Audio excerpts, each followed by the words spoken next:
Hey guys, tonight we are taking on a very strange, very old, and surprisingly theatrical temp job in ancient Rome.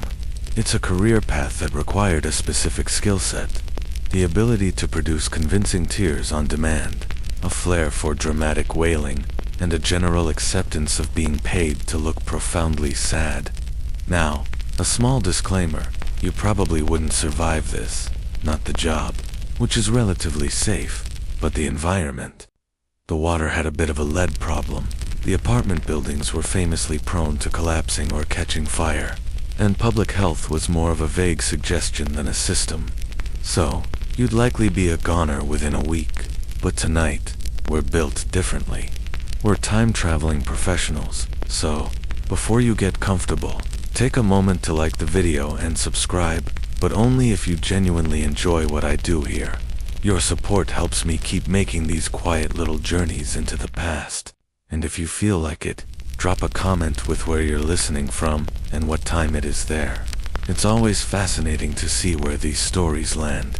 Now, dim the lights, maybe turn on a fan for that soft background hum, and let's ease into tonight's journey together.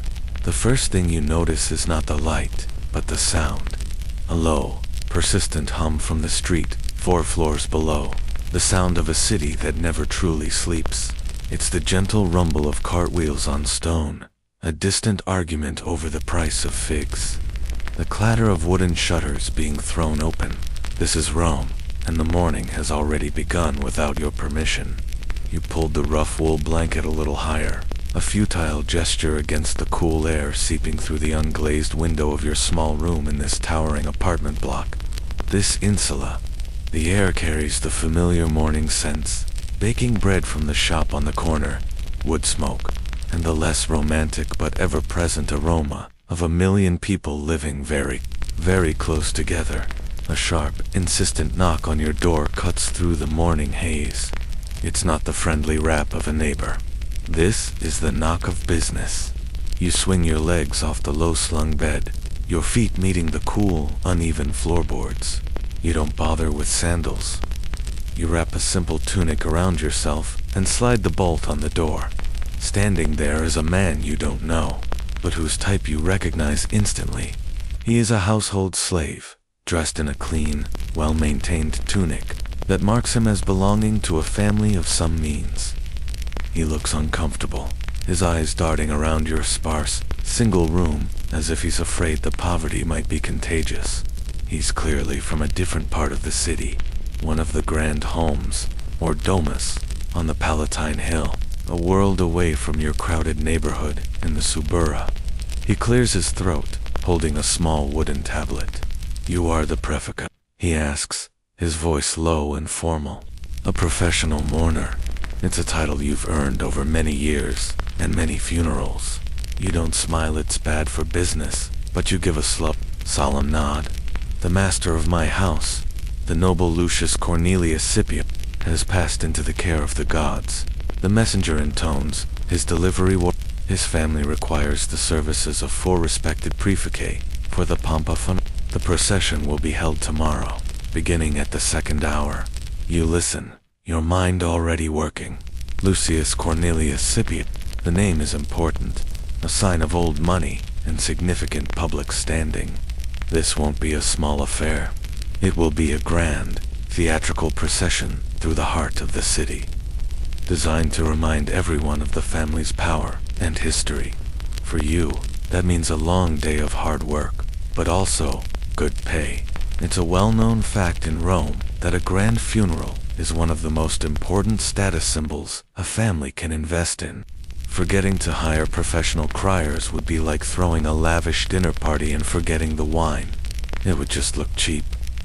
"The Lady Cornelia asks for you specifically," the messenger adds. "She remembers your performance at her cousin's funeral last spring. She was very impressed with your lamentations." A compliment from a client. You file it away. You remember that funeral. You delivered a particularly heart-wrenching and entirely fabricated cry about the deceased's supposed kindness to small birds. It was a nice touch, and apparently it landed. You step back, allowing the messenger to enter, though he hesitates at the threshold. You're not just an actor. You're a contractor negotiating terms. You discuss the fee. The price for a standard funeral is one thing, but for a Scipio, with a procession that will likely stop in the forum for a public eulogy, the emotional labor and the required volume is significantly higher. Historians still debate whether women like you were seen as respected artists of grief, or simply a necessary, if slightly undignified service for the wealthy. The truth, as you know it, is somewhere in between. You are a craftswoman, providing an essential piece of social theater. You are paid for your skill, not your sincerity. After a brief, quiet negotiation, you agree on a price. The messenger hands you a small, heavy pouch containing half the silver denarii, now, with the rest to be paid upon completion of your duties. This is a sign of good faith, and a lesser-known, but crucial part of the transaction. A family that pays up front is a family that values a quality performance. You are not just being paid to cry. You are being paid to uphold the family's public image of dignified, profound loss. The messenger gives a stiff bow and departs, leaving you alone in the quiet of your room, the weight of the coins in your hand, a solid promise of the day to come. You walk over to the small table and pour some water from a clay jug into a cup. You break off a piece of hard, dark bread for your breakfast. As you chew, you are not thinking of the late Lucius Cornelius Scipio. You are thinking about your vocal cords, and whether you should gargle with a bit of salt and water to prepare. Tomorrow will be a long day of very loud, very profitable sadness. The next morning arrives not with a knock, but with the quiet, internal clock of a professional. You wake before the sun has fully committed to the sky, the light a soft gray promise filtering through your window. The city's hum is more directed now, the sound of a workday beginning in earnest. You sit up, your back aching slightly from the lumpy mattress, and the first thought is not of breakfast, but of your voice. You shuffle to the table, pour a little water into your cup, and add a pinch of salt from a small clay pot. You gargle, the warm briny water, a familiar and unpleasant ritual.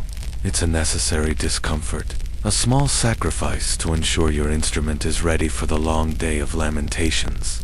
A blacksmith sharpens his tools. You soothe your throat. With that done, you turn to the most crucial part of your morning preparation, the transformation. Against one wall of your room stands a low wooden chest, unadorned and dark from age. This is your professional wardrobe. You lift the heavy lid, releasing the faint, dusty scent of wool and disuse. Inside, there are no bright colors, no fine linens, no delicate silks. There is only a carefully folded collection of sorrow. Your work clothes are a study in drabness, tunics and stolas, in shades of charcoal, murky brown, and faded black. This is the vestus pulla, the traditional mourning attire of Rome. While a wealthy woman might mourn in finely woven, dark-dyed wool, your garments are deliberately coarse, their texture communicating a poverty of spirit that matches the occasion. You select a long, sleeveless tunic of dark gray wool. It's scratchy and unforgiving, a perfect starting point. Over it, you pull a simple stola, the traditional dress of a Roman matron, but yours is made of the same rough, cheap fabric. It hangs on you like a shroud, devoid of any shape or elegance. You catch a glimpse of yourself in a small, polished bronze mirror hanging on the wall. The reflection is dim and wavy, distorting your features into a wavering impression of a person. It's the perfect mirror for this job. It reflects the character, not the self. Now, for the finer details. You move to the small, cold hearth in the corner of your room. From yesterday's meager fire, you scoop a small amount of fine, silvery ash into a little bowl you keep for this exact purpose. This is the centerpiece of your art. Anyone can cry, but it takes a true professional to apply ash with convincing despair. You dip your fingers in, the soot cool and soft. You don't just smear it on your face. That's what amateurs do. You lightly dust it high on your cheekbones, creating a hollow, gaunt look. You smudge a little near your eyes, the ancient world's equivalent of a smoky eye, designed to suggest you've been weeping for days. Finally, you take a pinch and run it through your hair, letting the gray particles settle, dimming its natural color and giving it the dusty, neglected appearance of one too consumed by grief to think of vanities like combing. You study your reflection again. The effect is subtle but effective. You don't look dirty, you look devastated. It's a delicate balance. Too much, and you look like you've been cleaning a chimney. Too little, and you just look tired. Historians a couple of thousand years from now will wonder about this practice, questioning if it was pure ritual or a conscious, theatrical choice. You know the answer. For you, it's makeup. It's the mask of your trade. As you work, you think about the other 3 praeficae you'll be working with. You hope they are professionals, women who understand the craft. There is a quiet debate, even now, among those who hire you. Are you a true artist, or just a necessary utility? Stepping out of the dark, narrow hallway of your insula is like stepping onto a stage. The morning sun, now higher in the sky, hits the bustling street below, illuminating a chaotic ballet of Roman life. The air is thick with the smells of sizzling sausages from a street vendor, the sharp tang of wine from a nearby tavern already doing a brisk morning trade, and the ever-present, dusty scent of the city itself. Children with grubby faces chase a stray dog, their laughter a sharp contrast to your somber attire. A merchant shouts the price of his imported figs, his voice part of the city's unceasing symphony. None of it phases you. In your drab, ash-dusted costume, you are an island of sorrow in a sea of vibrant, relentless life. You pull your pella tighter around your face and begin to walk. Your destination, the grand residence of the Scipio family on the Palatine Hill. The journey is an exercise in navigation. You weave through the throngs of people, slaves running errands, senators in their crisp white togas with the telltale purple stripe, soldiers off duty, and women like you, just trying to get through their day. The streets are a minefield of overflowing gutters, discarded refuse, and the occasional puddle of something you'd rather not identify. Your purposeful stride and your funereal clothing part the crowds for you. Romans are many things, loud, boisterous, pragmatic, but they are also deeply superstitious. No one wants to get in the way of business related to the dead.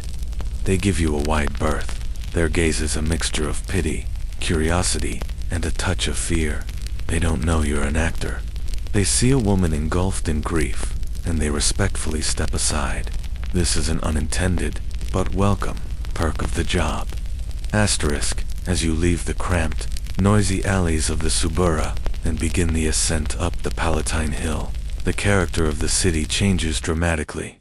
The towering, precarious apartment blocks give way to sprawling, elegant domus, the single-family homes of Rome's elite. Here, the streets are cleaner, wider, and quieter. The air smells of blooming jasmine from hidden gardens, and the clean scent of water from ornate public fountains. Instead of shouting vendors, you hear the distant, refined sounds of a lyre being practiced, or the muffled voices of senators discussing politics as they stroll. It's a different world, and you are a temporary visitor. You arrive at a set of towering wooden doors, intricately carved and flanked by 2 imposing columns. This is the home of the Scipio. 2 household slaves, dressed in immaculate tunics, stand guard. They see you approaching, and their expressions betray nothing. But one of them nods slightly and opens a smaller, discreet door set within the larger one. You don't need to announce yourself. Your costume is your invitation. You slip inside, leaving the noise of the city behind you. You find yourself in the vestibulum, the entrance hall. The air inside is cool and still, heavy with the scent of incense and wilting flowers. The house is not silent, but filled with a low, controlled hum of activity. Slaves move silently on slippered feet, carrying away plates, adjusting draperies, and speaking in hushed tones.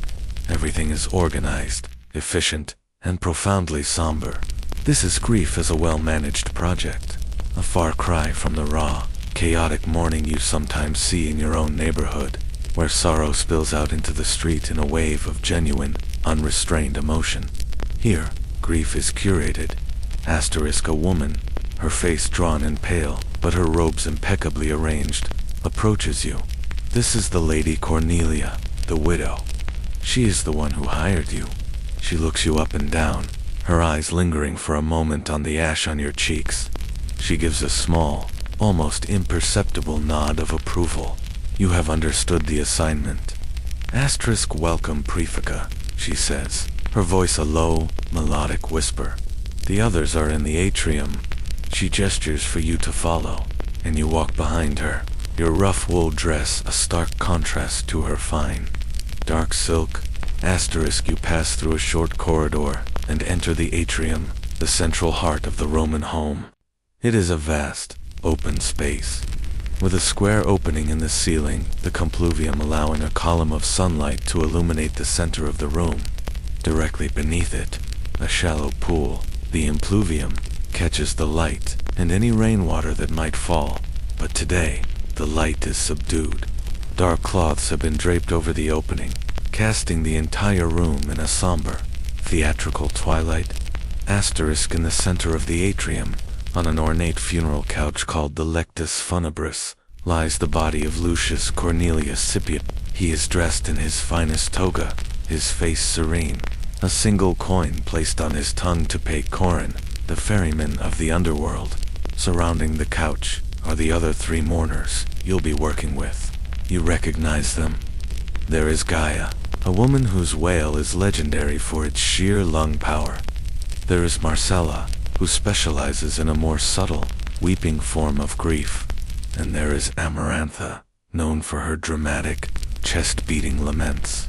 You are all specialists, a quartet of sorrow. You exchange quiet, solemn nods. No words are needed. You are colleagues, here to do a job. The fact that an entire industry exists to simulate grief is a quirky detail of Roman life often overlooked. But for the people in this room, it's just another Tuesday. Historians wonder if the family felt any awkwardness in hiring strangers to perform their sadness. From the professional demeanor of the Lady Cornelia, you suspect the answer is no. This wasn't about feeling grief, it was about displaying it correctly. You and your 3 colleagues stand in a loose, respectful semicircle at the foot of the funeral couch. Your dark-robed figures, blending into the manufactured twilight of the atrium. The air is thick with the sweet, cloying scent of lilies and myrrh, a fragrance designed to mask the realities of death. The Lady Cornelia, her face a mask of dignified composure, approaches your small group. Her role is not just to mourn her husband, but to direct this elaborate performance of which you are a key part. She is the producer, the director, and the primary audience all in one. Thank you for coming, she murmurs, her gaze sweeping over the 4 of you. It's a formality, but a necessary one. She is acknowledging your professional status. My Lucius, she begins, her voice catching with just the right amount of practiced sorrow, was a man of great standing, but also of great heart. It is important that the people of Rome remember both. This is your briefing. This is where you receive your emotional script for the day. You are not just wailing into the void. You are wailing with purpose. Your grief must have a narrative. Lady Cornelia begins to provide the key plot points of the man's life. Painting a picture, you are expected to translate into sound and gesture. She speaks of his alleged generosity to the poor, conveniently glossing over the fact that the Scipios are famously ruthless landlords in the very tenement blocks you call home. You listen intently, absorbing the details. He was a loving father. He was a decorated general in his youth, who once showed great courage in a battle in Gaul. He was a patron of the arts, funding a new wing for a public library. You file these details away. The generosity is a good theme for a low, weeping lament. The bravery in battle will be perfect for a loud, piercing cry of loss for Rome's fallen hero. The patron of the arts calls for a more sophisticated, mournful hum, as if the very culture of the city is weeping alongside you. Each detail is a musical cue, a prompt for a specific kind of lamentation. It's a lesser-known aspect of your job. You are not just a crier, you are a storyteller, using emotion as your medium. Asterisk one of the other. Praefica, Gaia, a stout woman with a powerful presence, asks a quiet, practical question. Were there any particular phrases he was fond of, my lady? Or a favorite song? Asterisk, it's a smart inquiry. Incorporating a personal detail, even a small one, adds a layer of verisimilitude to the performance. It makes the manufactured grief feel personal. Lady Cornelia pauses, thinking. He was fond of quoting the poet Ennius, she says. Let no one honor me with tears or celebrate my funeral with mourning. It was his favorite piece of irony. Asterisk, a ripple of understanding passes through your group. This is a gift. A man who explicitly requested no tears at his funeral is now the subject of the most elaborate, tear-filled procession his family's money can buy. The irony is so thick you could build a monument with it. You can already imagine the performance, a heart-wrenching wail, followed by a choked whisper of the poet's line, as if you are torn between honoring his wish and being overwhelmed by your unbearable sadness. It's pure, theatrical gold. Theatrics were, in fact, a core part of Roman funerals for the elite. The entire event was a public relations campaign, reinforcing the family's place in the social hierarchy. Asterisk historians still debate the emotional state of the family members during these rituals. Did they find it comforting to outsource the messy parts of grief? Or was it a source of private cynicism? Looking at Lady Cornelia's focused, managerial expression, you suspect it's more the former. She is not outsourcing her feelings. She is delegating a public duty. Her personal sorrow is her own business, kept behind the pristine walls of her composure. Your job is to handle the public-facing side of things. Asterisk, she provides a few more details. A beloved hunting dog he left behind. A grandson he doted on. His favorite spot in their country villa's garden. The quiet, preparatory hush of the domus is shattered by a single, mournful blast from a musical instrument. The sound is long, low, and resonant, a deep, guttural note that seems to vibrate in your very bones. This is the signal. The pompa funebris, the funeral procession, is about to begin. The sound comes from a cornu, a large G-shaped brass horn, played by a musician standing near the entrance of the house. He is part of another group of hired professionals, the funeral musicians, whose job is to provide the opening act for your own performance of sorrow. Asterisk. You and your fellow praefica instinctively move closer to the funeral couch, arranging yourselves near the head of the bier. Your quiet, professional demeanor shifts. Your shoulders slump, your heads bow. The character you prepared for this morning now takes full possession of your body. From the corner of your eye, you see Lady Cornelia and her family members forming a line behind the couch, their faces composed in masks of noble grief. Her son, the new head of the household, stands at the front, his expression grim and resolute. Asterisk, the music swells. The single horn is joined by others, and then by the higher, more plaintive sound of the tibia, a double reed pipe similar to a Greek alp. The combination is hauntingly effective, the deep, groaning horns providing a bed of solemnity, while the piercing flutes cry out like lonely birds. This musical prelude is essential. It sets the tone and alerts the entire neighborhood that a great man's final journey is commencing.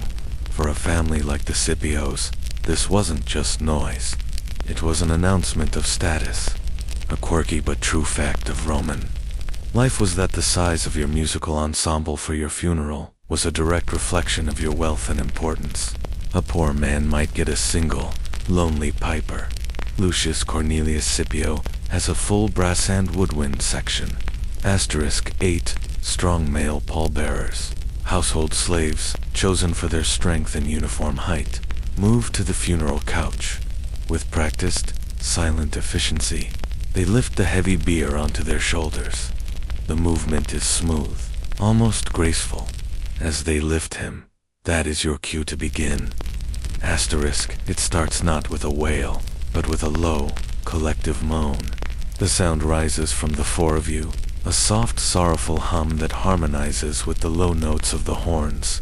It is the sound of grief just beginning to bubble to the surface. You let your body sway slightly, a subtle, rhythmic movement, as if you are trying to physically contain an unbearable weight. You don't look at the family or the other professionals.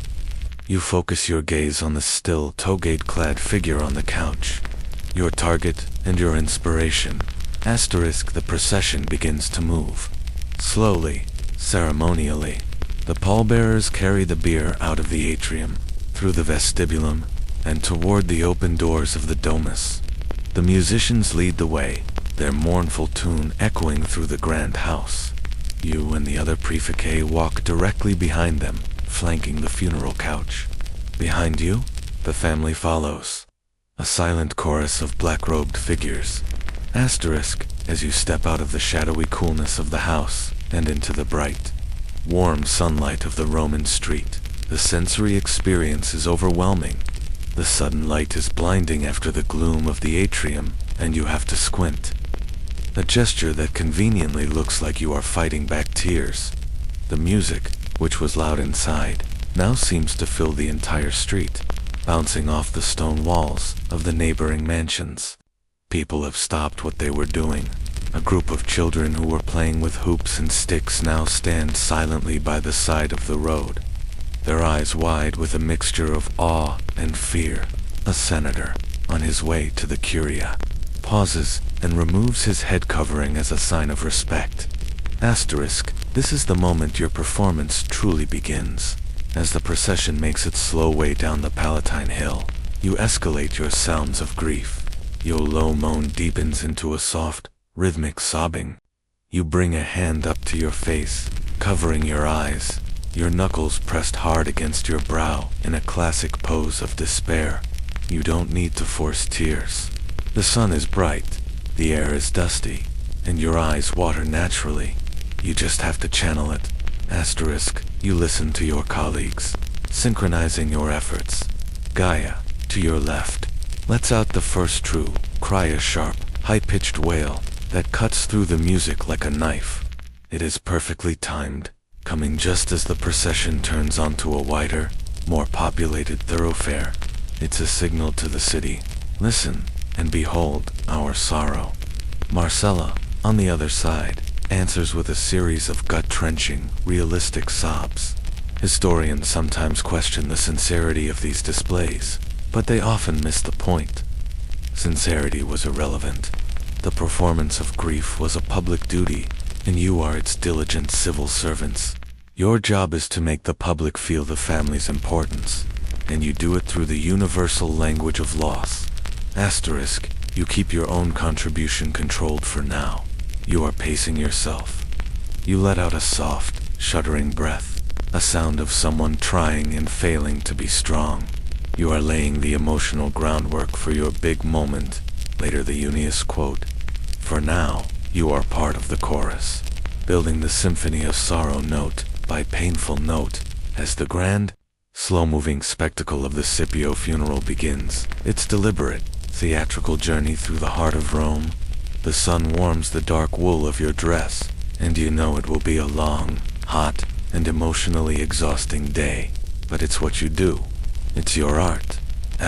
Leaving the rarefied air of the Palatine Hill is like descending from a quiet mountaintop into a raging river.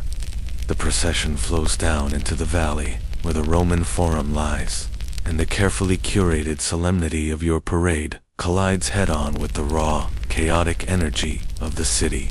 The streets here are narrower, choked with pedestrians, delivery carts, and the general, unfiltered mess of urban life.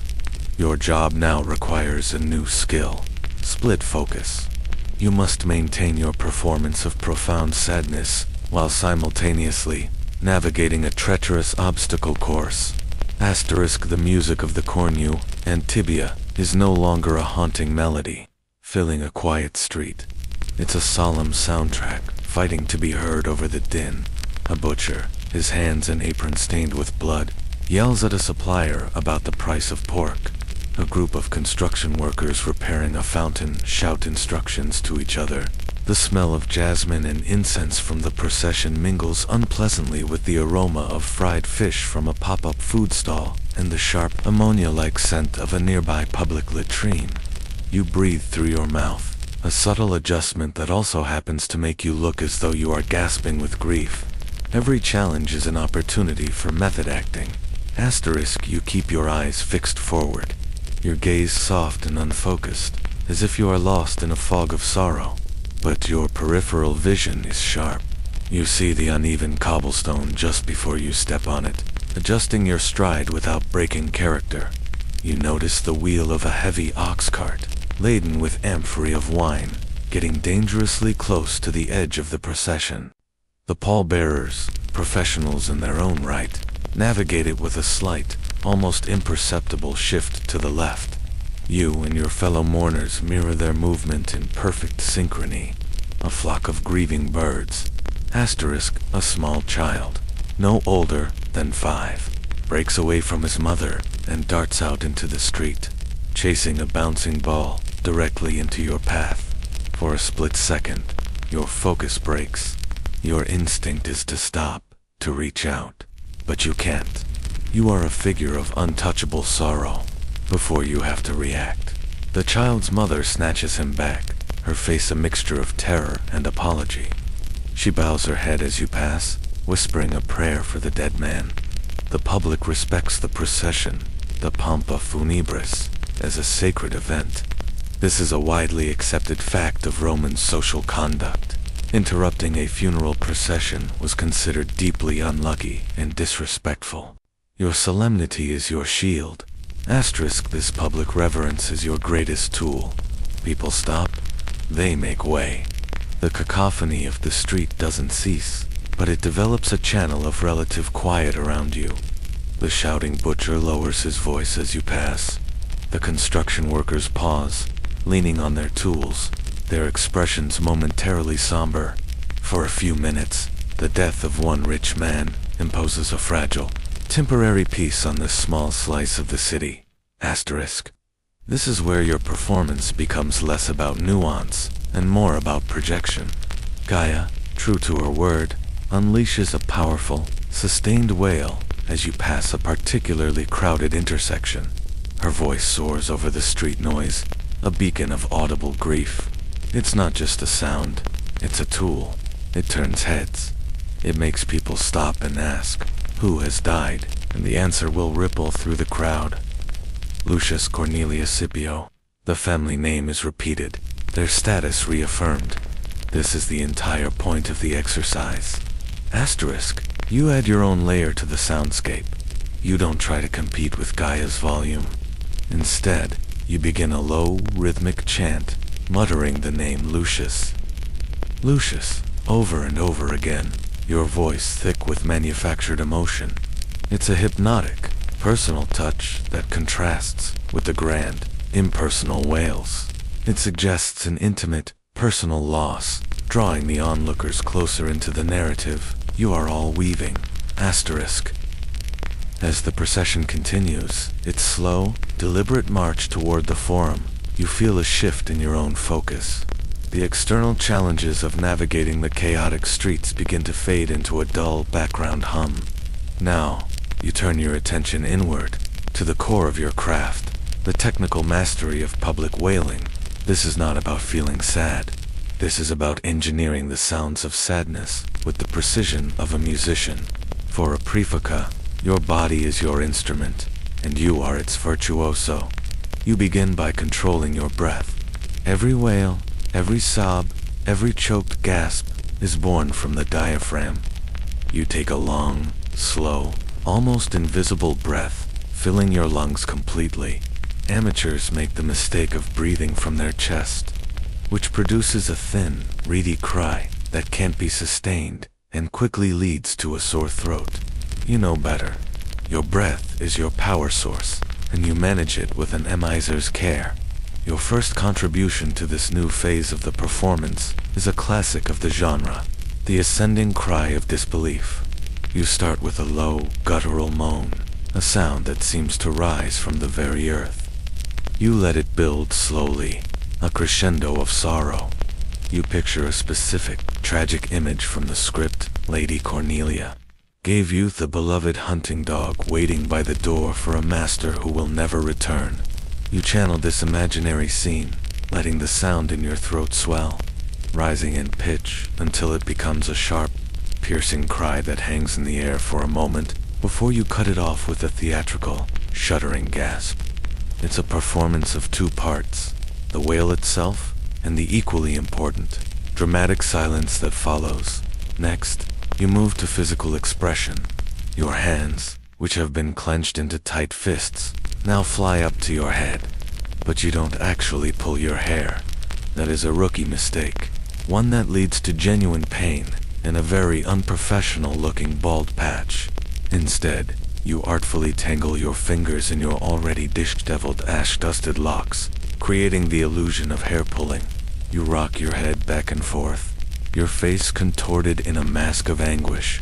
This is pure physical theater, learned and perfected over dozens of funerals. Beside you, Amarantha is engaged in her own specialty, the rhythmic chest beat. Her open palms strike her sternum with a dull, percussive thud. It's a sound that is both audible and deeply unsettling to onlookers. But you know the secret to her technique. She is not striking bone. She is striking the fleshy part of her upper chest, and she is exhaling with each blow, which absorbs the impact and amplifies the sound. It's a trick of the trade, a piece of lesser-known physical stagecraft that separates the professionals from the women who end up with bruised ribs. A widely accepted historical fact is that Roman mourners, particularly women, were expected to show their grief physically beating their chests, scratching their cheeks, and tearing their clothes. You and your colleagues are simply the professional embodiment of this expectation, delivering the required gestures with practiced, sustainable skill. Historians often wonder if there was a formal school for mourning, or if these techniques were passed down informally, from mother to daughter, or mentor to apprentice. As you perform your duties, you know the answer is the latter. You learned by watching the older, more experienced praefica when you were just a girl, noticing the subtle tricks, the breathing techniques, the way they used their posture to convey utter despair without actually exhausting themselves. You learned what worked, what looked convincing, and what would allow you to still have a voice the next day. You decide it is time for a touch of weeping. This requires a different kind of breath control. You take short, shallow, hitching breaths, creating the authentic sound of someone who is struggling to speak through their tears. You let your shoulders shake. You don't need real tears. The sound is what sells the emotion. You allow a single, perfect, manufactured sob to escape. It's a quiet moment in the larger symphony of sorrow, but it's effective. It draws the eye of a nearby spectator, a woman clutching a market basket, and her own face softens with genuine sympathy. You have made a connection. You have made the public feel. You are not just making noise. You are creating a complex, layered soundscape. Gaia's powerful, soaring wails are the melody. Amarantha's chest beating is the percussion. Marcella's gentle, continuous sobbing is the harmony. And your own performance a mix of chanting, sharp cries, and choked sobs, the counterpoint. Together, you are a cohesive unit, a quartet of lamentation playing a symphony for a dead man.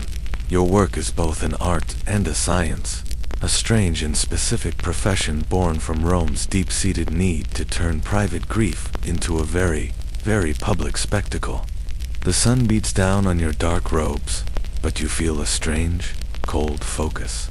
You are in control.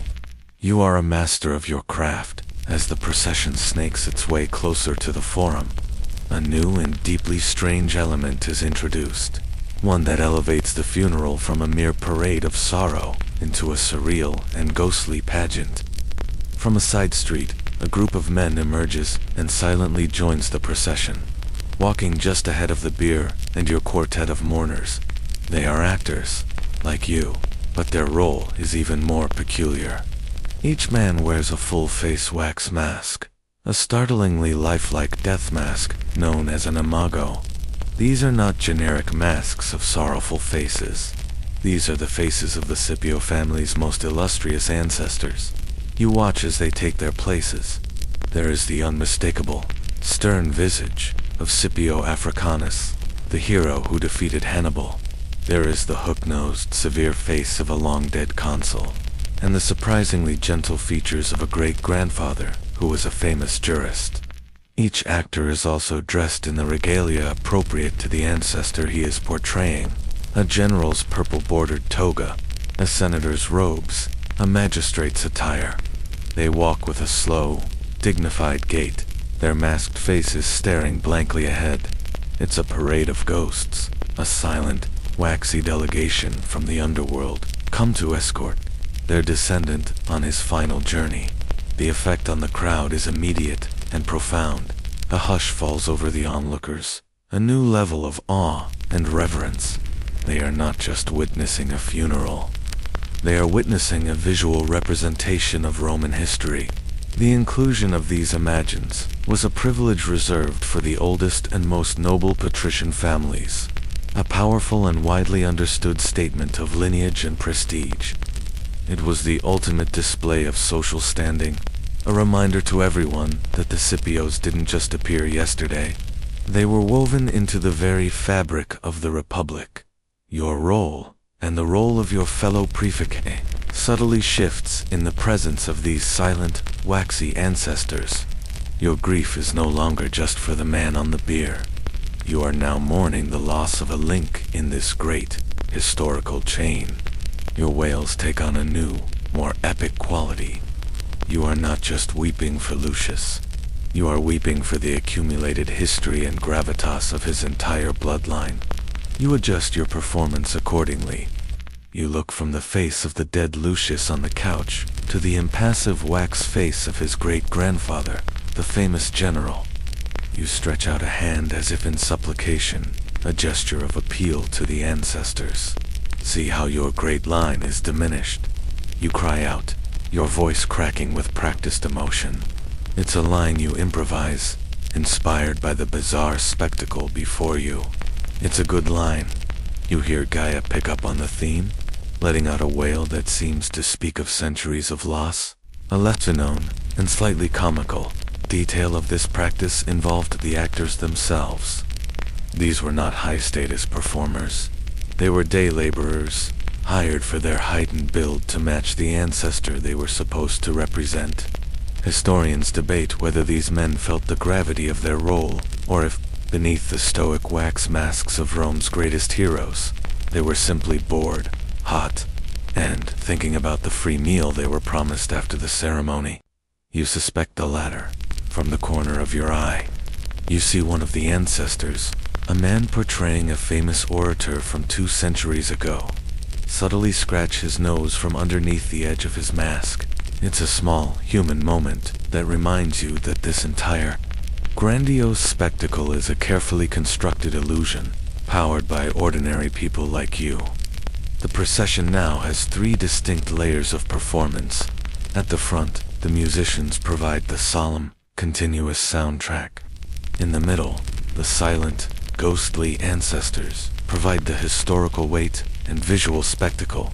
And you, the praefica, provide the raw, immediate, human emotion. You are the voice of the tragedy.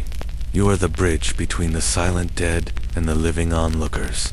You focus on a new task, interacting, non-verbally, with the wax figures. You direct one of your sobs toward the mask of Scipio Africanus, as if you are personally informing him of this tragedy in his family line. You'll reach out a trembling hand toward another masked figure, a long-dead censor, only to pull it back at the last second, as if you are unworthy to touch such a great man. These are the small, theatrical details that make your performance believable and compelling. You are not just a mourner. You are an active participant in a piece of historical street theater. The sun reflects off the polished, waxy surfaces of the masks, creating an eerie, uncanny glow. The ancestors seem to glide rather than walk, their movements unnaturally smooth. The procession spills out from the narrow streets into the vast, open expanse of the Roman Forum. This is not just a marketplace or a political center. It is the heart of the Roman world, a sprawling stage of marble, stone, and history. The air here feels different, charged with the weight of centuries of triumphs, trials, and political dramas. The familiar sounds of the city are here, but they are dwarfed by the sheer scale of the space. To your left stands the Curia, the Senate House, its brick facade deceptively simple. To your right, the towering columns of the Temple of Saturn gleam in the sun, and straight ahead, at the far end of the open square, is the rostra, the speaker's platform, your destination. Entering the forum marks a critical turning point in the procession. The journey through the streets was an announcement. This is the main event. Your performance here will be witnessed not just by random passersby, but by the most powerful and influential people in Rome. Senators, magistrates, wealthy merchants, and lawyers all conduct their business in the forum. They are now your audience. The pressure intensifies, but so does your professional focus. This is the moment you earn the other half of your silver denarii. The pallbearers, with a grace that belies the weight of their burden, carry the funeral couch to the base of the rostra. They set it down gently, orienting it so the deceased Lucius faces the assembled crowd, as if he is one last time surveying the center of his world. The musicians fall silent. The actors wearing the ancestral imagines arrange themselves in a solemn, silent line on the steps of a nearby temple, a ghostly gallery of Roman history observing the proceedings. For a moment, a profound quiet falls over this section of the forum. All sound is absorbed by the open space, and the only noise is the distant, ambient hum of the city. This is your cue for a different kind of performance. The loud projecting wails needed for the noisy streets are no longer appropriate. Here, in the relative quiet, nuance is key. You and your fellow praeficae transition from a chorus of loud lament to a more intimate, heart-wrenching display of grief. You fall to your knees on the hard stone pavement. The impact sends a jolt of real pain up your legs, which you immediately channel into your expression. It's a trick you've perfected, using small, real discomforts to fuel the authenticity of your performance. You don't cry out. Instead, you begin a soft, mournful keening, a low, continuous sound that speaks of a grief too deep for loud wails. You bow your head until your forehead nearly touches the ground, your body curled into a ball of pure misery. This posture of utter defeat is incredibly effective. It draws the eye and quiets the whispers of the crowd. From your peripheral vision, you see that a significant crowd has gathered. Toga-clad senators have paused their conversations. Shopkeepers have come to the front of their stalls. Even the money changers in the Basilica Aemilia have stopped their clinking and counting to watch. A widely accepted historical fact is that the funeral procession of a noble Roman was a constitutional rite and a major public event. The eulogy delivered from the rostra, the laudatio, was a cornerstone of the Republic's political culture, a chance to remind the public of a great family's contributions to Rome. You are the emotional opening act for this crucial political speech. Marcella, the specialist in quiet weeping, is in her element here. Her soft, shuddering sobs are now perfectly audible, creating an atmosphere of profound and personal loss. Gaia, the powerhouse wailer, holds back, her body trembling with suppressed emotion, which is somehow more powerful than her loudest cry. Amarantha is not beating her chest, but slowly, rhythmically rocking back and forth, her hands covering her face. You are all performing with a quiet intensity that is far more captivating than your earlier volume. Historians have long debated the exact nature of the forum during these events. Was all other business truly halted, or did life go on around the funeral? The truth, as you experience it, is a blend. While your spectacle has created a large pocket of silent observation, you can still hear the distant shouting of a vendor near the Temple of Vesta. A group of young boys still chases pigeons at the far end of the square. Life has not stopped, but you have carved out a temporary island of solemnity in its relentless flow. Your job is to make that island as compelling as possible. Asterisk, this is your moment to use the line you've been saving. As a hush falls over the crowd in anticipation of the eulogy, you lift your head from the ground, your face a mask of tear-streaked, ash-smudged tragedy. You look toward the still figure on the bier, and in a voice that is purposefully cracked and hoarse, you whisper, just loud enough for those nearby to hear, "Let no one honor me with tears." ... You let the line hang in the air, your voice breaking on the last word. Then you collapse back into a heap, your shoulders shaking with a final, devastating sob. The effect is electric. A murmur ripples through the crowd. You have taken the family's private joke and turned it into a public testament to the man's humility. A humility so great that even in death, he asked for nothing. It's a masterstroke of emotional manipulation, and you feel a quiet, professional pride. The stage is now perfectly set for the eulogy. A figure detaches from the line of black-robed family members and ascends the few stone steps onto the rostra. It is the deceased's eldest son, now the paterfamilias of the Scipio clan.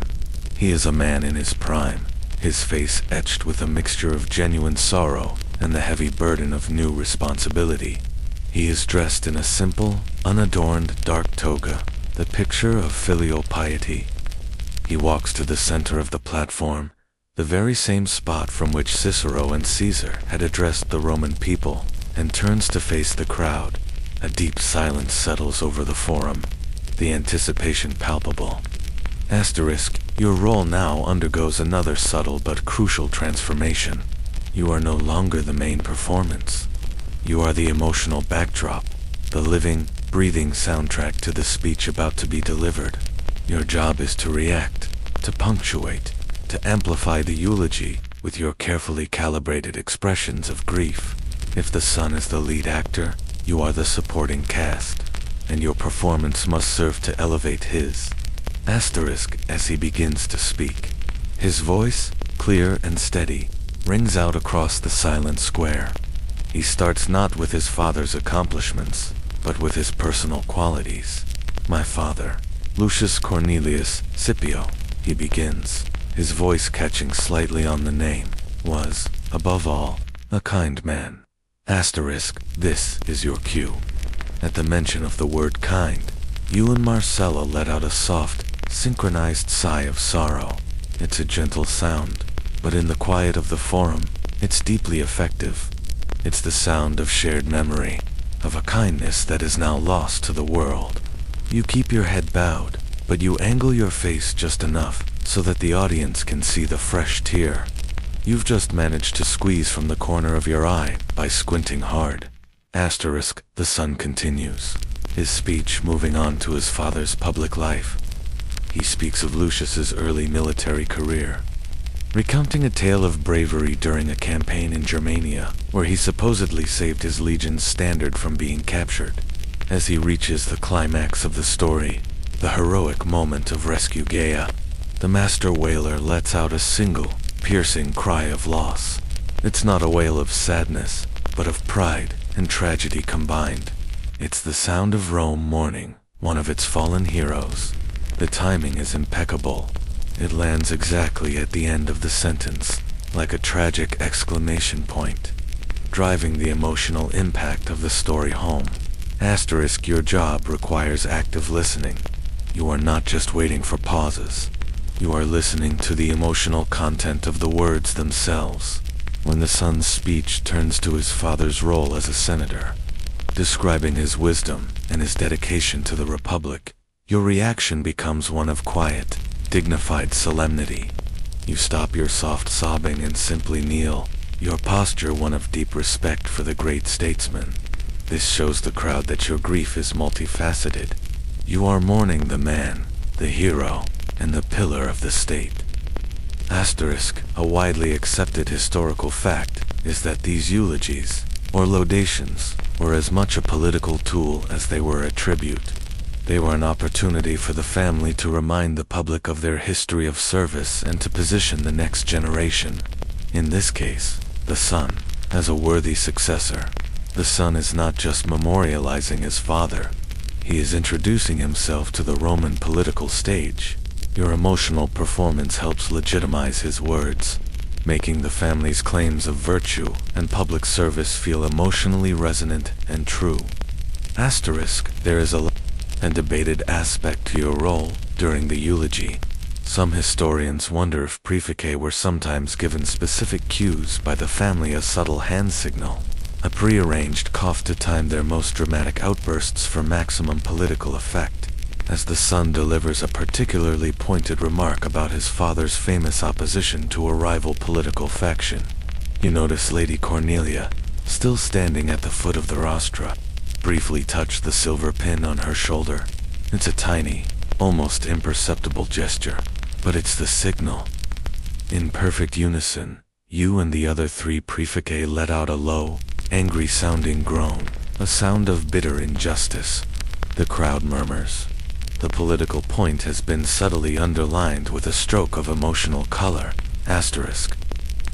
With the eulogy concluded, the most public and theatrical part of your job is over. The procession reforms, but the atmosphere has changed. The raw, performative grief in the forum gives way to a more somber, purposeful mood. The pallbearers once again lift the heavy bier onto their shoulders.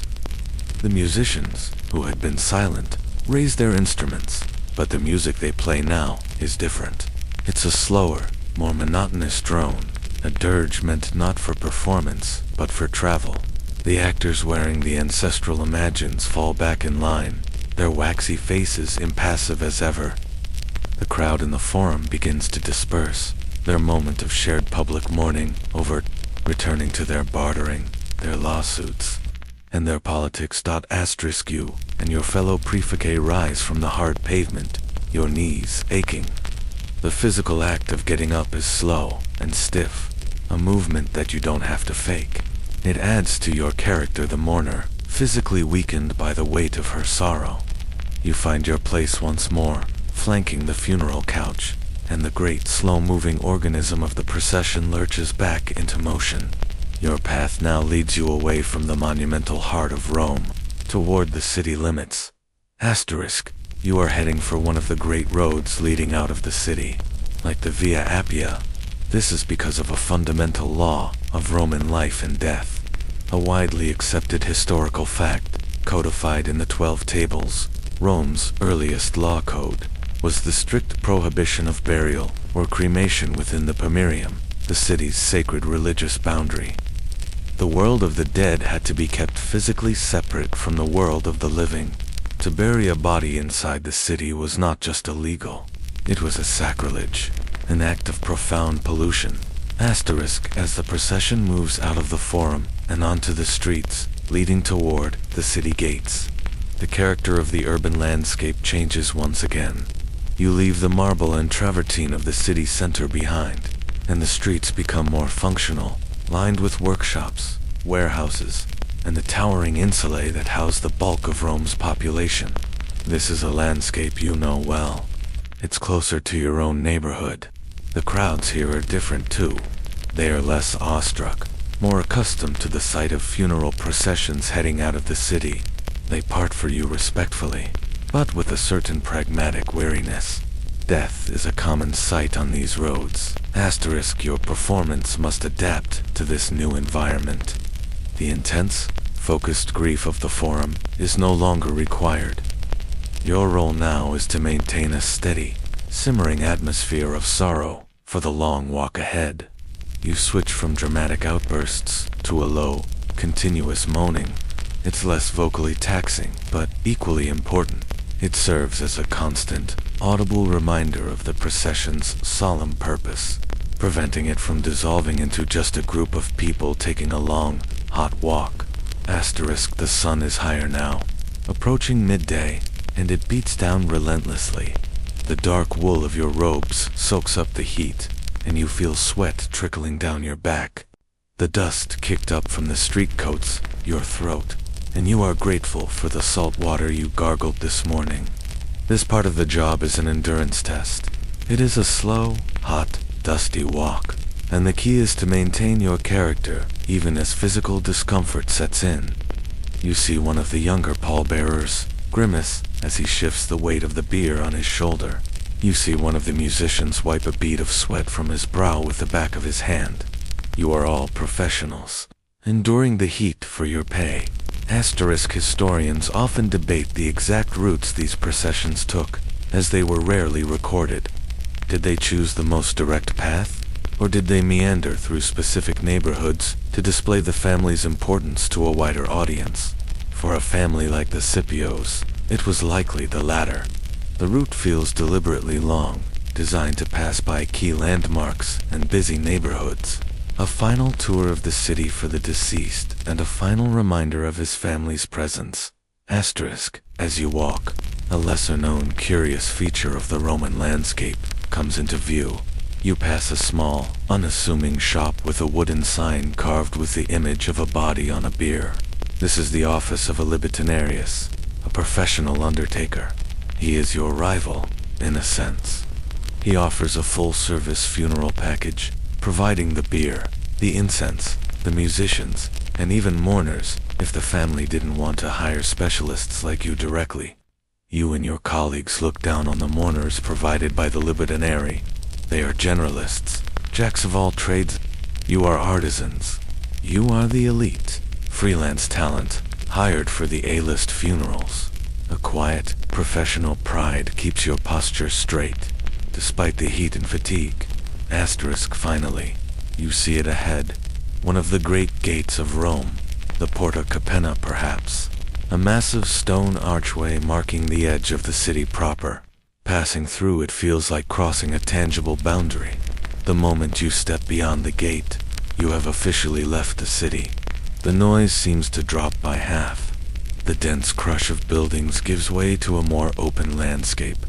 The air, while still dusty, smells more of earth and sun-baked grass than of charcoal and humanity. You are now in the suburbs of the dead, the necropolis, where the tombs and monuments of generations of Romans line the great road, their final, silent city. The final act of your long day is about to begin. The world outside the city gate is a startling contrast to the one within. The great road, paved with smooth, well-fitted stones, stretches out before you, flanked on both sides, not by bustling tenements and shops, but by a silent, sprawling city of the dead. Tombs of all shapes and sizes line the way, from modest, inscribed stone markers to elaborate, multi-story mausoleums that look like small palaces.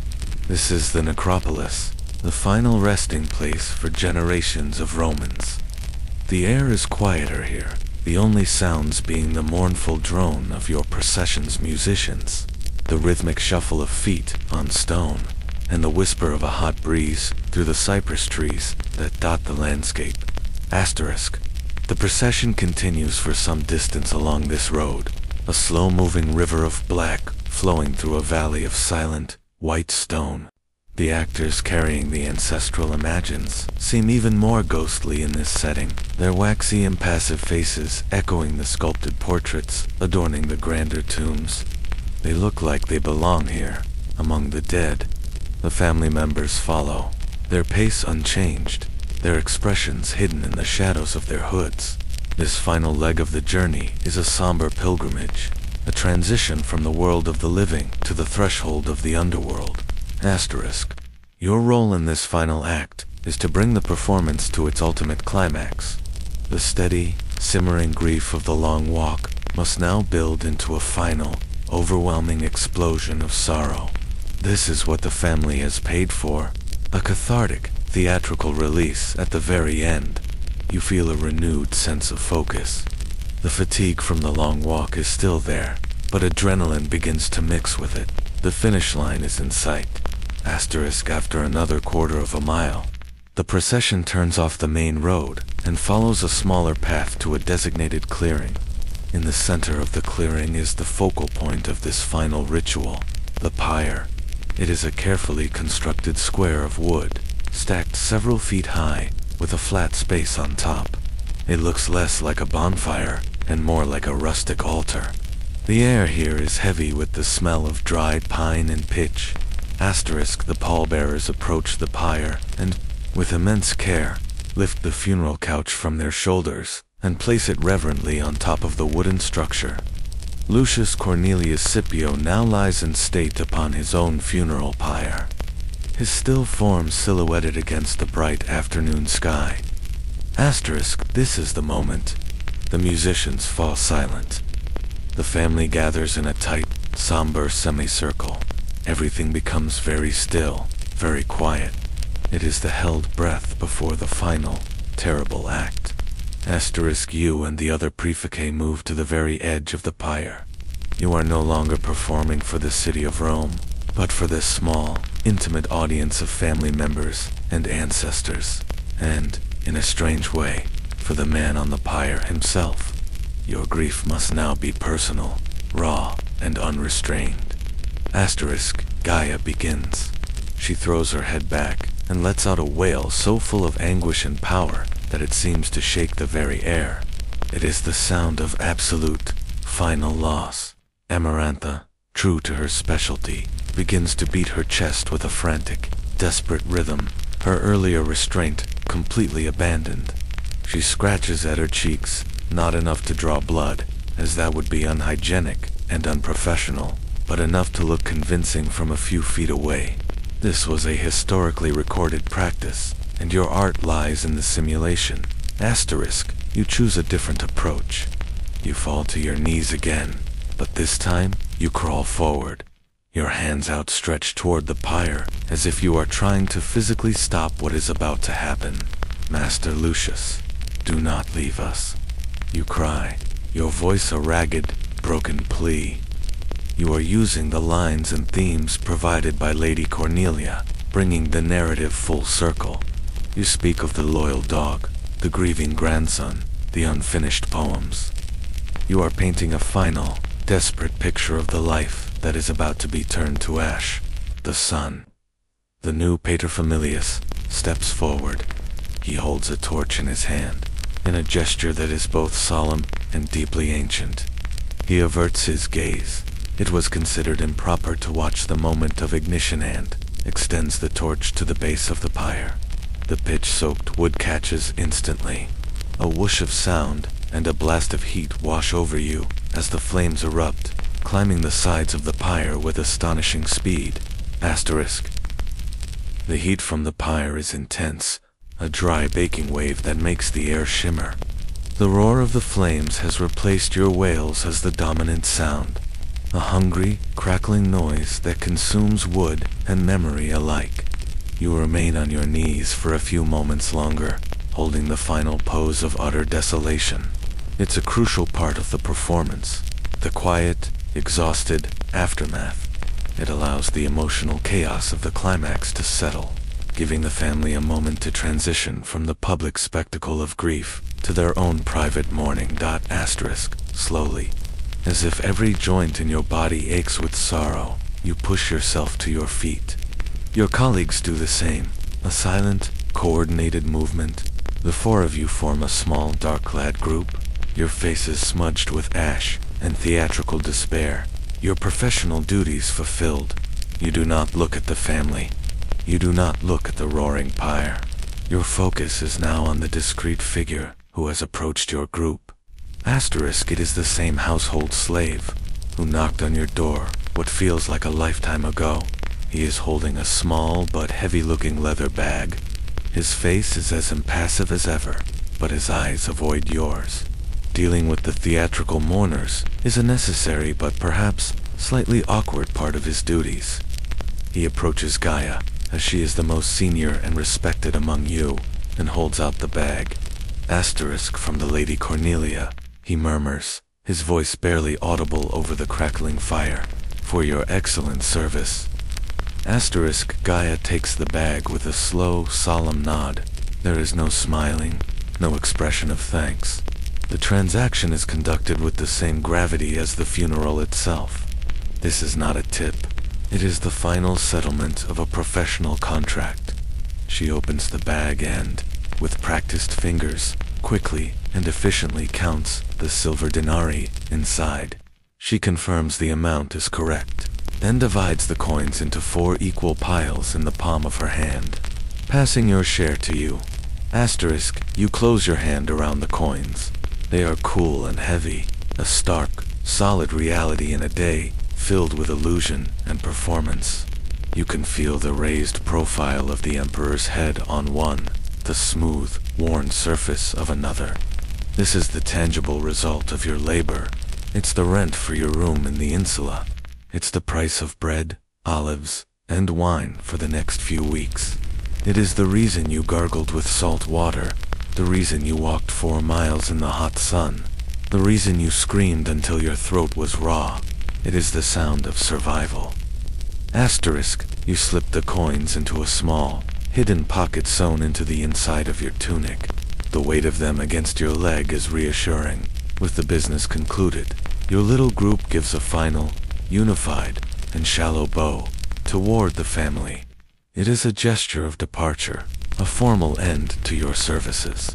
Lady Cornelia, her face illuminated by the flickering firelight, gives a single, almost imperceptible nod in return. It is an acknowledgement of a job well done.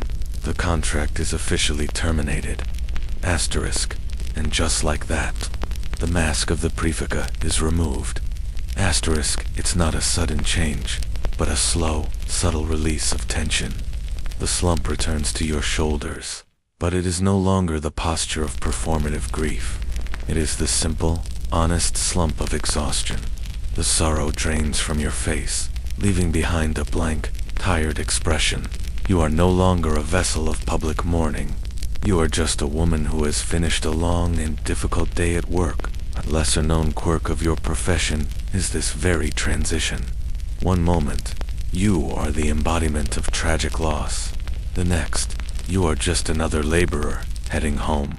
Historians might wonder if you felt a kind of emotional whiplash, but for you, it's a practiced and necessary mental shift. You compartmentalize. The grief belongs to the job, not to you. To carry it home with you would be both exhausting and bad for business. Without a word, the 4 of you turn your backs on the pyre, the family, and the ghost of Lucius Cornelius Scipio. You begin the walk back toward the main road, your steps no longer the slow, ceremonial shuffle of a mourner, but the brisk, purposeful stride of someone eager to get home. The ancestral actors, their own duties complete, are doing the same. One of them has already taken off his heavy wax mask and is wiping his sweaty face with a cloth. The illusion of the great Scipio Africanus dissolving into the tired face of a man named Marcus from the Trastevere district. As you walk, a quiet conversation begins among your group. It's not about the deceased or the grandeur of the funeral. It's shop talk.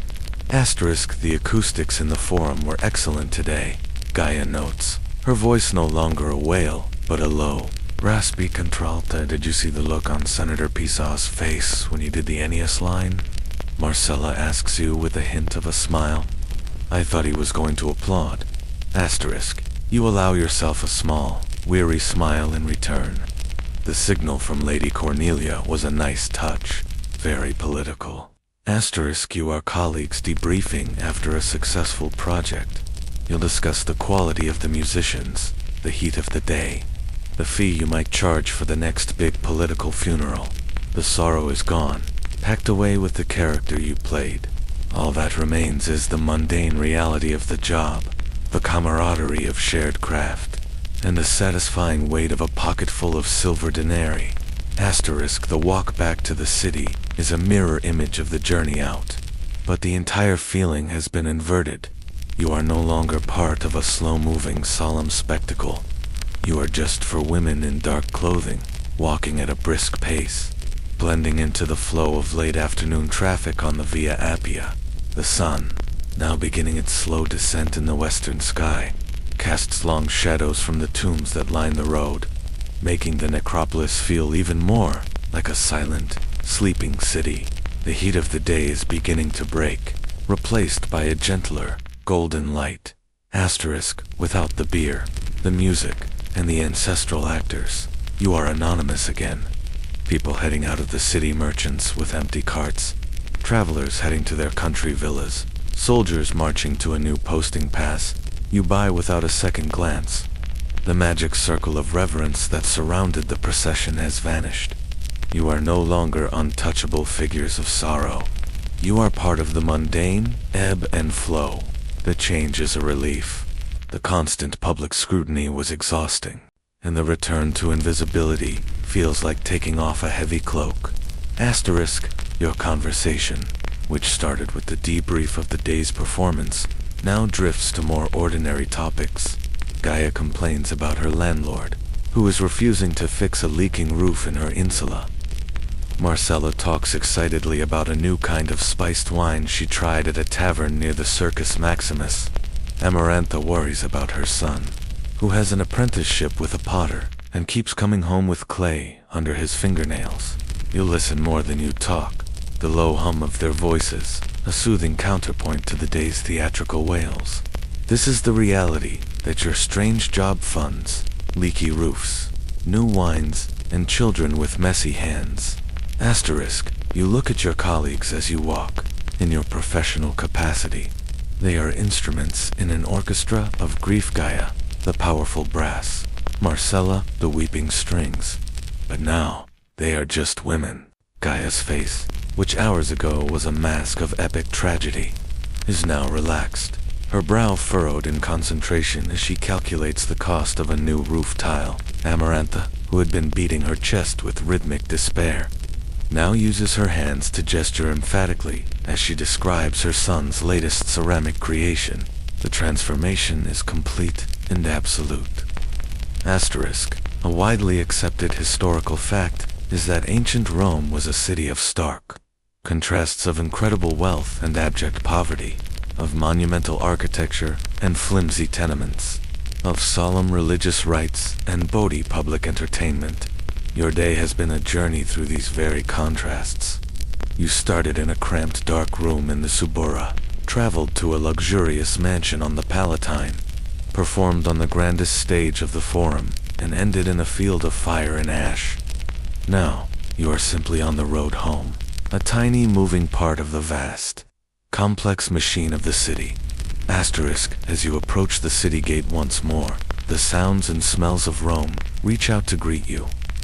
The distant hum grows into the familiar roar of traffic, shouting, and life. The clean, earthy smell of the necropolis gives way to the pungent, signature aroma of the city wood smoke, food, animals, and a million people living in close quarters.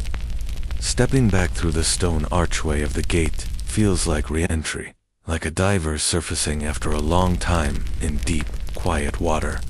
You are back in the world of the living. Asterisk, the four of you walk together for a little while longer, navigating the crowded streets of the city as dusk begins to settle. The light softens, and torches and oil lamps are beginning to be lit in the windows of shops and taverns, casting a warm, flickering glow onto the streets. The mood of the city is shifting from the business of the day to the relaxation and socializing of the evening. Asterisk, at a familiar intersection, your paths diverge. Gaia and Amarantha are heading toward the Trastevere district, across the river. Marcella is heading north. You exchange simple, tired farewells. Go with the gods, Gaia says, a standard Roman farewell. Stay well, you reply. There is no talk of the next job, no formal goodbyes. You are colleagues, and you will see each other again the next time. A great family needs to make a public statement about their grief. Asterisk, you are now alone, a single, anonymous figure, making her way through the darkening streets toward your home. The day's events feel both vivid and distant, like a play you watched rather than participated in. The final steps of your journey are a vertical ascent. You enter the dark, narrow doorway of your insula, leaving the noisy, torch-lit street behind. The air inside is cool and still, carrying the familiar smells of old wood, damp stone, and the dinners being cooked by your 50 or so neighbors. You place a hand on the rickety wooden banister and begin the long climb up the 4 flights of stairs to your room. Each step is a small, weary effort. The days-long walk, the hours of standing and kneeling, have settled deep into your bones. The climb is a journey through the building's ecosystem. On the first floor, you hear the loud, boisterous laughter of the shoemaker and his family. On the second, the sharp, scolding voice of a woman arguing with her husband. On the third, the quiet, fretful cry of a baby. These are the sounds of your world, the real, unstaged dramas of everyday Roman life. They are a comforting, familiar contrast to the orchestrated sorrow you spent your day creating. No one here hired a professional to perform their anger or their worry. They just lived it. You finally reach your own landing, a small, dark space you share with 3 other families. You can smell lentils and garlic cooking from behind one of the doors. You nod to a neighbor, a tired-looking weaver, as you pass. She nods back, her eyes lingering for a moment on the dark smudges of ash, still visible on your cheeks in the dim light of the single oil lamp that illuminates the hallway. She doesn't ask. In the Subura, you learn not to ask about your neighbor's business, especially when it allows them to pay their rent on time. You reach your own door, slide the simple wooden bolt, and step inside. Home. It is a single, small room, but after the day's grand, public spaces, its familiarity is a profound comfort. The last rays of twilight filter through the open window, painting the room in soft shades of gray and purple. The first thing you do is walk to the window and look out. You can't see the grand temples or the marble columns of the Forum from here. Your view is of another insula just across the alley, its face a patchwork of windows, laundry lines, and crumbling plaster. It is a view devoid of grandeur, but it is real. You unpin your heavy palla and let it fall onto the wooden chest. Then, you unfasten your drab, scratchy stola and tunic. The rough wool is stiff with sweat and dust, and shedding it feels like shedding the character you've worn all day. You stand for a moment in your simple under-tunic, letting the cool evening air touch your skin. It's a moment of quiet transition, of becoming yourself again. You pour some water from the large clay jug into a basin. The water is cool, and you plunge your hands into it, scrubbing away the grime of the city. Then, you take a cloth and wash your face. The theatrical smudges of ash and soot dissolve into gray clouds in the water. As you wipe your skin clean, you feel the last vestiges of the praefica being washed away. You look at your reflection in the small, polished bronze mirror. The face that looks back is no longer a mask of professional sorrow. It's just your own tired face. With a small sigh of satisfaction, you reach into the pocket of the tunic you discarded and pull out the day's earnings. You sit on the edge of your low bed and carefully count the silver denarii again, stacking them into small, neat piles on the rough wool blanket. The metallic clink of the coins is a solid, reassuring sound in the quiet room. This pile is for the landlord. This one is for food. This small one is for a new pair of sandals. The sole on your current pair is nearly worn through, and this last one, a few precious coins, is to be saved. A quiet debate among historians is how people in your position, the working poor of Rome, managed their finances. For you, it's not a debate. It's a constant, careful balancing act. You scoop the coins back into their small leather pouch and tuck it away in a secure hiding spot, a loose floorboard beneath your bed. Your earnings are safe. Your work is done. You are too tired to be hungry. You break off another piece of the hard bread from your table and chew it slowly, washing it down with a cup of water. You are not thinking about the noble Lucius Cornelius Scipio, now a pile of cooling ash and bone fragments in a field outside the city. You are not thinking of the grand eulogy or the waxy faces of his ancestors. Your thoughts are simple, practical.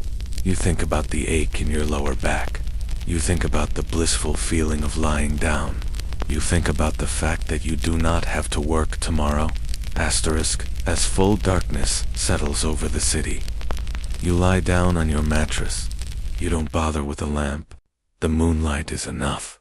The familiar sounds of the insula, the distant argument, the crying baby, the low murmur of conversation are a strange and comforting lullaby. They are the sounds of life, messy and unscripted. Your day was spent in service to death, a carefully managed theatrical performance of its opposite. But here, in the dark, surrounded by the undeniable, chaotic pulse of the living, you can finally rest. You close your eyes, your body heavy with a fatigue that is honest and well-earned, and you let the sounds of your sleeping, breathing building carry you toward sleep. The day is over now, the performance complete. The heavy wool of your costume has been shed, and the mask of sorrow has been washed away, leaving only the quiet reality of your own room, your own comfortable bed, the weight of the day, the heat of the sun, the dust of the Roman roads. You can let it all go now. Feel the weight of your own body sinking into the mattress, a heavy, pleasant feeling of release. The tension in your shoulders can soften. The muscles in your back can finally unwind. Your job is done. Your work was good. You have earned this rest. There is nothing more you need to do.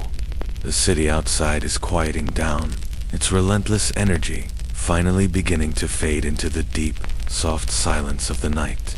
The torches are being extinguished one by one, leaving only the pale, gentle light of the moon. The sounds of your own home, the soft hum of a fan, the gentle creak of the floorboards, the distant murmur of the world outside are all signals that it is safe to let go. Breathe in, slowly and deeply, and feel the cool, clean air filling your lungs. And as you breathe out, imagine you are releasing the last remnants of the day's performance. Let go of the loud wails and the silent tears. Let go of the bustling forum and the quiet tombs. Let go of the heavy coins and the tired feet. There is only the stillness of this moment, only the gentle rise and fall of your own breathing. Each breath is a soft, quiet wave, washing over you, pulling you further and further away from the shore of wakefulness, out into the calm, deep, peaceful ocean of sleep. There are no more lines to remember, no more roles to play. There is only rest, deep, well-deserved rest.